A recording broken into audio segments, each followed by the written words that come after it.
ni sunna, na iqaa hii imekatazwa kwamba jambo hilo halifai. Kadhalika ikakataza aliftirash, kutandika mtu mikono yake, dhiraa zake, kama nilivyotangulia kutaja, kama vile anavyoitandika mbwa katika hadithi ya Anas ambaye anasema ihtadilu fi sujud, fanyeni usawa katika sijda, wala yabsutu ahadukum, na wala asinyooshe mmoja wenu dhiraaihi, mikono yake, imbisata alkalb, kama vile anavyonyoosha mbwa.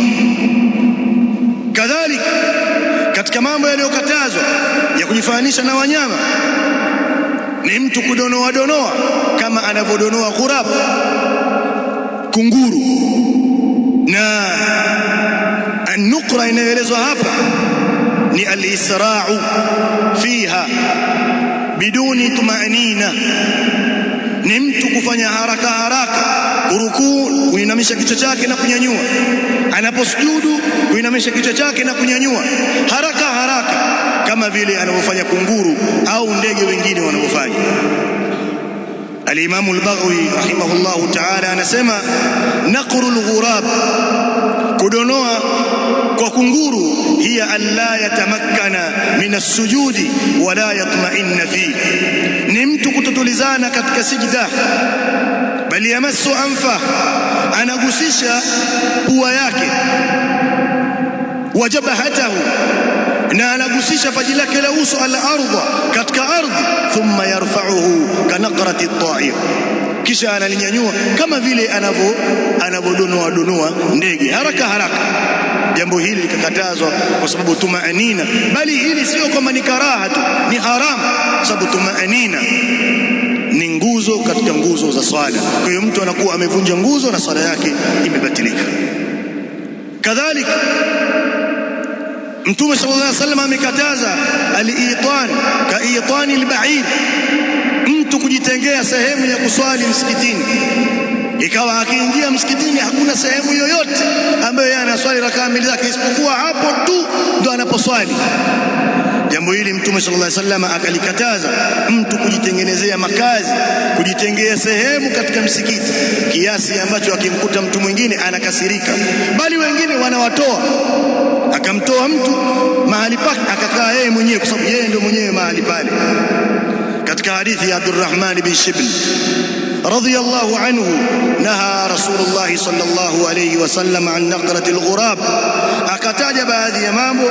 Kadhalika akataja wa an yuwattina al-makana ka itani al-ba'ir, na amekataza mtu kujitengea sehemu katika msikiti kama vile anavyotenga sehemu ngamia, kwamba hana mahali pa kufikia isipokuwa hapo tu, ataenda mizunguko yake, akirudi anafikia mahali hapo tu. Haitakiwi kwa mwanadamu kufanya hivyo. Haya yote haya wanatajwa baadhi ya wanyama katika sifa zao walizonazo, na Muislamu anakataza nazo. Kadhalika imekataza mtu kuporomoka kwenda katika sijida kwa kutanguliza magoti kama mnyama. Anatakiwa mtu atangulize mikono.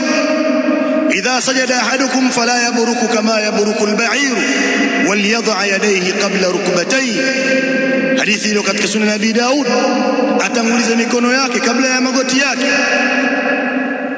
Ibn Umar imepokewa kwamba yeye alikuwa anaweka mikono yake kabla ya magoti yake, kama alivyotaja al-Imam al-Bukhari ta'liqan.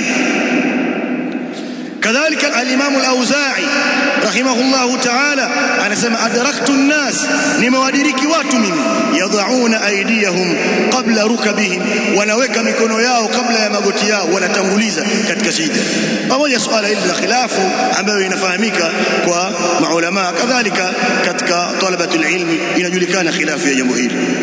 Kadhalika amekataza al-iltifati al-tha'lab, kugeuka mtu ndani ya swala kama anavyogeuka mbweha.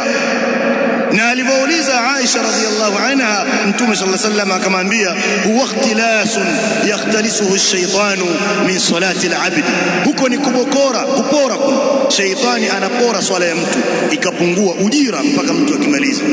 Na la kugeuka ni kugeuza shingo yake mtu si ile kwamba mtu anaweza kugeuza macho yake pembeni huku na huku, la, hilo aliingii katika katazo, kwa sababu lilikuwa linapatikana katika baadhi ya wakati kwa Mtume sallallahu alaihi wasallam, kama anavyosema Ibn Abbas radhiyallahu anhu, kana Rasulullah sallallahu alaihi wasallam, alikuwa Mtume sallallahu alaihi wasallam, yalhadhu fi salatihi yaminan wa shimala, anatizama katika swala yake kulia na kushoto, wala yalwi unuqahu khalfa dhahri, lakini hapindi shingo yake nyuma ya mgongo wake akatazama nyuma, alikuwa hafanyi hivyo. Kama vile ilivyokuja mtu anapopata tashwishi ya sheitani katika swala, akageuza uso wake kidogo pembeni, akapuliza mara 3 na kusoma isti'adha, a'udhu billahi minash shaitani rrajim, na kupuliza mara 3 upande wa kulia na kushoto, katika ile hadithi ya Uthman bin Abi al-As radhiyallahu anhu. Kwa hiyo mtu anaweza kugeuza uso wake kulia kidogo na kushoto macho yake, akavivia mara 3 mpulizo wenye mate kwa mbali, na akasema a'udhu billahi minash shaitani rrajim, tofauti na kugeuza shingo, ndilo ambalo linakusudiwa hapa.